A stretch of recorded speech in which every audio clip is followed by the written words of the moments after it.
In today's video, we're covering the top 5 baitcast rods under $100. Let's get into it. I would also like to mention that this is a very subjective topic, so if there is a rod that you guys think I missed in this video, please comment down below. I'd love to talk gear with you. I'm sure there's some really good options along with these 5 right here.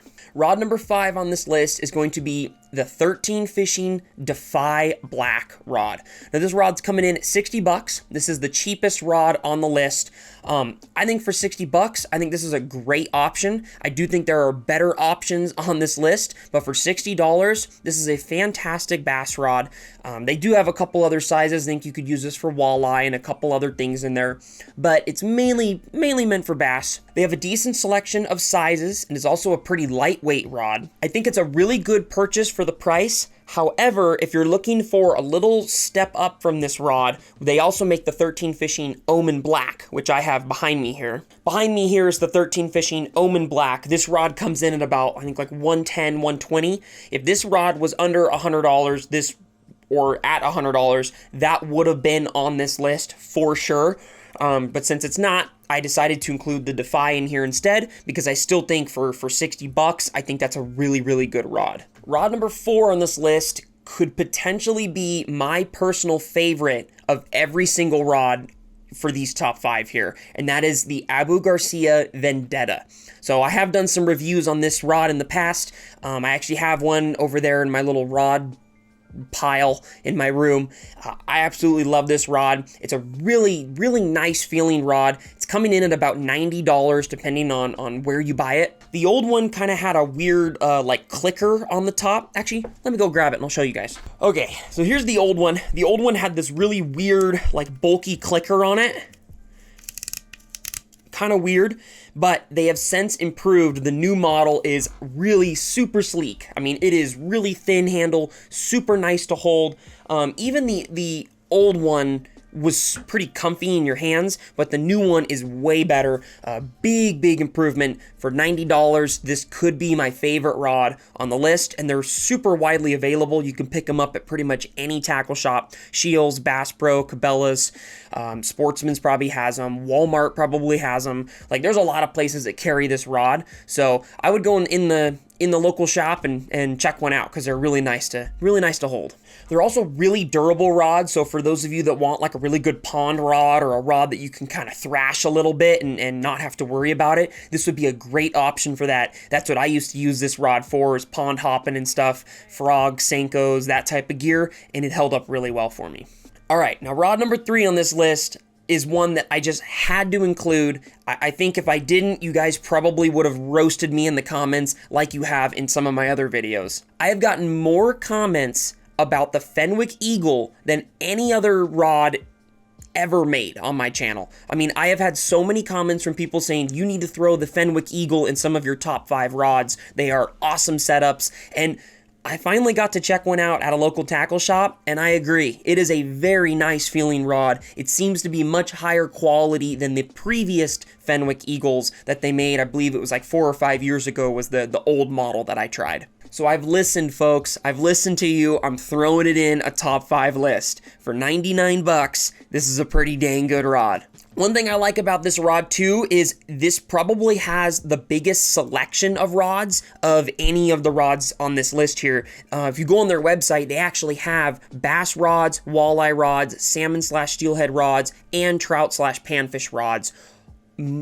Baitcast options for all of them. So they have a ton of different sizes, which is really nice. This is probably, of all the rods on this list, this is the one you could target the most different species with. Some of these seem to be kind of bass only, but this one, it seems like you can do a lot more with it. They're really nice looking rods. I'm not a big fan of that contoured cork handle thing. It just kind of, it looks weird to me. I don't really like that. However, it is a cork handle. That is the only of the 5 on this list. I believe this is the only one that uses a cork handle, and I am a huge fan of cork. I'm not really a big EVA foam guy unless it's high quality foam. So I'm really excited about this rod. This will probably be the next rod that I buy, will most likely be a Fenwick Eagle, because I really want to try one out. I want to see how they perform on the water and see if all the hype and all the good reviews that I've had on these rods, I want to experience it for myself on the water. So stay tuned for a Fenwick Eagle review, probably coming in the next couple months. All right, so rods 2 and 1 on this list are actually better known for their reels. The Baitcast reels in these two lines are a lot better known than the rods, but these rods are kind of sleeper rods, especially in the bass fishing industry. I think for $100, these two are fantastic options to use. The first one, number 2, is going to be the Shimano SLX-A casting rods. Now, Shimano and G Loomis are now kind of the same company. I mean, they've kind of combined, right? But the thing is, and I've actually got to talk to a Shimano rep on this, and he said that just because they're kind of one of the same now, they're kind of working, they're a part of the same company, they don't get to use each other's technologies in their stuff. So Shimano rods are still Shimano rods. They aren't a Shimano rod with G Loomis technologies in it. I still am I'm not a huge fan overall of Shimano rods.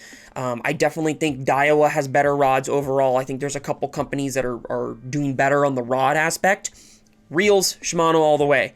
But the SLX-A, I think for $100, I think is a big exception to this rule for me. I would 100% use this rod any day of the week. This is a fantastic option for $100. On Tackle Warehouse's website, it seems like they're a little slim on sizes, so I don't know if that's just Tackle Warehouse or if that's other places as well, but it seems like they still have your 7-foot medium heavies, your 7.2 medium heavies, 7-foot mediums, the sizes that you really need in a bass fishing scenario. This rod also looks really nice with the black and blue, and it would pair up really, really well with a Shimano SLX-A casting reel, which I have ranked as the best baitcast reel under $100. So I think these two together for under $200, this is probably one of the best bass fishing combos you can get right now. For $200, that equipment is fishing like, a $300 setup. So overall, SLX, fantastic rod. All right, so as I was saying with the SLX, the rod number 1 on this list is also one that is better known for the baitcast reel side of things, and that is the Daiwa Tatula XT casting rods. Most of you know of the Daiwa Tatula reels. On a couple of my reel rankings, they have ranked very high on my lists. I love the T-wing system on them. They're just fantastic looking reels. They're super slick. Same thing with the rods here. The Daiwa Tatula rods are probably the best looking rod of all 5 of these. I mean, it just looks like a premium rod in your hands. According to the features and overview, it's a JDM inspired styling, which is probably why this rod looks so nice, is because it looks more similar to those JDM rods that we're seeing, finally starting to hit the US market. So looks very, very nice. It's super lightweight in your hands as well. It feels really nice to hold. I could fish with this all day and have no issues. Very, very super nice to hold. If you were to pair it up with a Tatula, that would be a premium setup in your hand.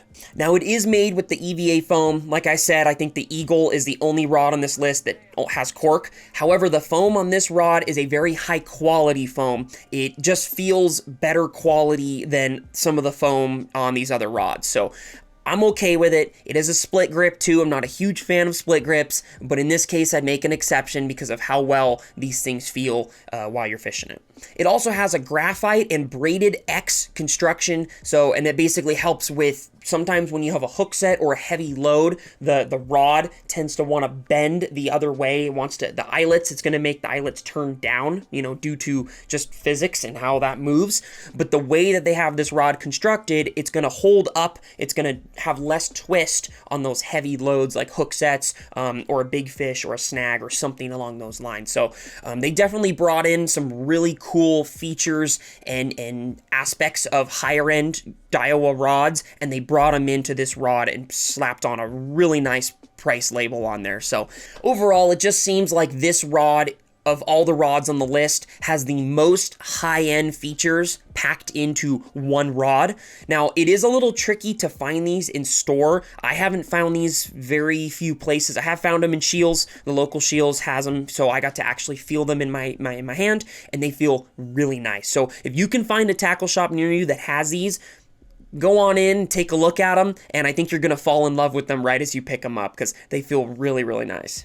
Like you guys have already done with the Fenwick Eagle rod, please let me know in the comments below if there's a rod that I missed on this list. I will consider pinning your comment so that people can see that product as well in the comment section first. Hope you guys got a kick out of today's video. If you guys want to see some reels that would go very well with these rods, I will put them right up here for you. Hope you guys enjoyed, and we'll see you guys next time on Humbug Videos.